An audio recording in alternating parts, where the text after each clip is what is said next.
রাত বাড়লেই চড়লো পারদ। আন্দোলনরত চাকরিহারাদের উপর লাঠি চার্জ পুলিশের। কলার ধরে একেবারে চ্যাংদোলা করে টেনে হিঁচড়ে সরানো হয় চাকরিহারাদের। বিকাশ ভবনের কর্মীদের বের করে আনে পুলিশ। দুপুর গড়িয়ে রাতেও বিকাশ ভবনের সামনে অবস্থানে থাকেন চাকরিহারা শিক্ষক শিক্ষিকারা। রাতের ছবিটা ঠিক কি ছিল আপনাদের সামনে আমরা তুলে ধরছি সেই ছবি। তাদের দাবি হচ্ছে মুখ্যমন্ত্রীকে বিকাশ ভবনে আসতেই হবে, সকলের চাকরি থাকবে নিশ্চিত করতে হবে এমন মুখ্যমন্ত্রীকে। পুলিশের সঙ্গে চাকরিহারাদের তুমুল ধস্তাধস্তি হয়। ধুন্ধুমারের ছবি দেখতে পেয়েছি আমরা গতকাল রাতে। পুলিশকে ঘিরে রীতিমতো গো ব্যাক স্লোগান চাকরিহারা শিক্ষকদের। এমনকি চাকরিহারাদের গলা ধাক্কা পর্যন্ত দেয় পুলিশ, লাঠিচার্জ করে পুলিশ, এমনটাই অভিযোগ উঠেছে। পাশাপাশি বিকাশ ভবনের যে তুমুল উত্তেজনার ছবি, যে ধুন্ধুমারের ছবি আমরা গতকাল দেখেছি, সেই ছবি এই মুহূর্তে এনকেটিভি বাংলায় আপনারা দেখছেন।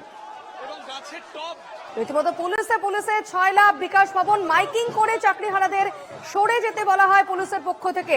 প্রতিবাদে তুমুল বিক্ষোভ দেখান চাকরিহারা শিক্ষক শিক্ষিকারা। পুলিশের বিরুদ্ধে ঢিল ছোড়ারও অভিযোগ।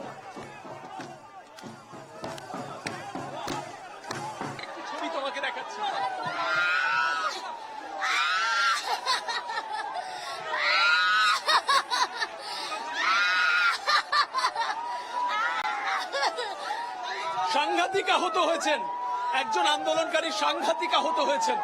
রিপিটেডলি সেই ছবিটা আমরা দেখাচ্ছি। তুমি দেখতে পাচ্ছ যে কিছুক্ষণের মধ্যেই পরিস্থিতির বদল এবং পুলিশের সঙ্গে কার্যত সংগ্রাম। আমি আরো একটি ছবি দেখাতে বলবো।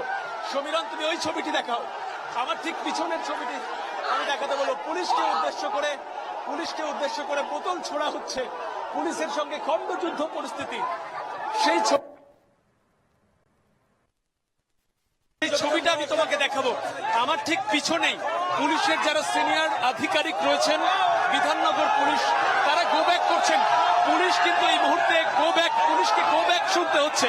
তুমি দেখছিলে পুলিশ কিন্তু তাদের সঙ্গে কথা বলবার চেষ্টা করছিলেন, তারা যাতে নিজেদের অবস্থান থেকে সরে যান সেই দাবি পুলিশের তরফ থেকে করা হচ্ছিল। বারবার অনুনয় বিনয় করা হচ্ছিল, কিন্তু পুলিশ পিছু হচ্ছে এই মুহূর্তে। তার কারণ তাদের বক্তব্য, মুখ্যমন্ত্রী যদি 2 মিনিটের জন্য ঘটনাস্থলে আসেন, তাদের সঙ্গে কথা বলেন, তারা আশ্বস্ত হতে পারবেন। মুখ্যমন্ত্রী কেন আসছেন না, এই প্রশ্ন তারা করছেন। এই মুহূর্তের ছবিটা তোমাকে দেখাচ্ছি। পুলিশের তরফ থেকে রিপিটেডলি বারবার অনুনয় বিনয় করা হচ্ছে, তারা নিজেদের অবস্থান থেকে যাতে সরে দাঁড়ান, কিন্তু পুলিশকে এই মুহূর্তে গো ব্যাক শুনতে হচ্ছে। আমরা 2 বছর ধরে রাস্তায় পড়ে আছি। মুখ্যমন্ত্রী স্যার, কোন লিডার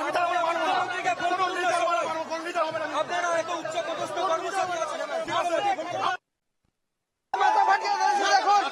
আপনারা দেখুন, পুলিশ মেরে মাথা ফাটিয়ে দিয়েছে। আমরা শান্তিপূর্ণ ভাবে আন্দোলন করছি। দেখুন আপনারা দেখুন, হ্যাঁ আমাকে মেরেছে, মেরে মাথা ফাটিয়ে দিয়েছে পুলিশ। দেখুন পুলিশ লাঠি মেরে মাথা ফাটিয়েছে। তার জন্য এই মুহূর্তে এখানে আমরা দাঁড়িয়েছিলাম, আমাদেরকে লাঠি চার্জ করেছে পুলিশ। দেখা যাচ্ছে যে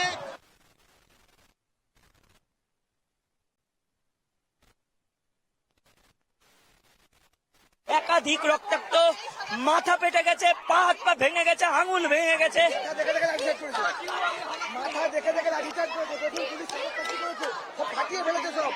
এই পুলিশ প্রশাসনের এটা ঠিক হলো? স্টেপ নিল তা থেকে স্পষ্ট আপনাদের দাবি পূরণ সহজে হচ্ছে না। এরপরে কি করবেন? আমরা বৃহত্তর পদক্ষেপ নেব।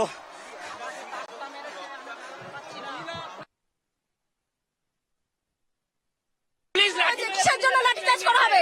আমরা শান্তিপূর্ণভাবে ওখানে অবস্থান করছিলাম, আমাদের যা দাবি ছিল সেইগুলো করতাম। মুখ্যমন্ত্রীর সঙ্গে কথা বলবো আমরা, শিক্ষামন্ত্রীর সঙ্গে, কিন্তু ছবি তোমাকে দেখাচ্ছি।